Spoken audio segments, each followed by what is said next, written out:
Journalist and political commentator Paul Dobson joins me now from Mérida in Venezuela. Hi there, Paul. Now, as I understand, this is the first time these civilian militia have been brought into standard military exercises. What is the reason for this? Well, it's not the first time, but it's the first time we're seeing them in any sort of great numbers. Last year in the military exercises, they did play a role, but it was greatly reduced. This year, we're seeing a real personification of what the government call the civilian military unity, which is effectively the professional armed forces and the organized communities working together for the common strategic objectives of the country.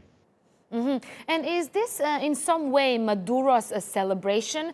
Does he see himself as a winner as the US pressure on him to step down has eased?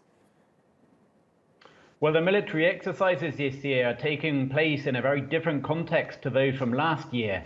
The pressure from the United States has definitely decreased. The attempts at a coup d'etat led by Juan Guaido have effectively failed.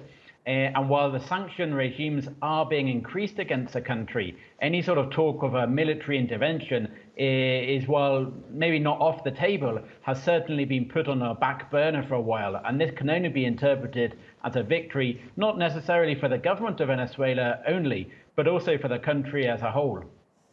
Juan Guaido, who launched a campaign a year ago to end 2 decades of socialist rule in Venezuela, on Saturday called on the military to abandon Maduro's failed leadership, as he put it, and help him reconstruct a new Venezuela. What has been the response to that from the military?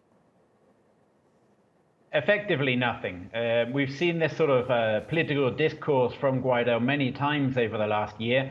At its high point, we could count maybe 30 or 40 soldiers who heeded his call. But now, given the lack of political influence which he has, his call has basically had no impact whatsoever here in Venezuela. And Paul, how are people reacting to all this military exercises? I mean, having in mind that Venezuela is in a very difficult situation when it comes to its economy and it's lacking basic needs. Well, there is also a large section of the population, or the civilian population, which continues to support the government.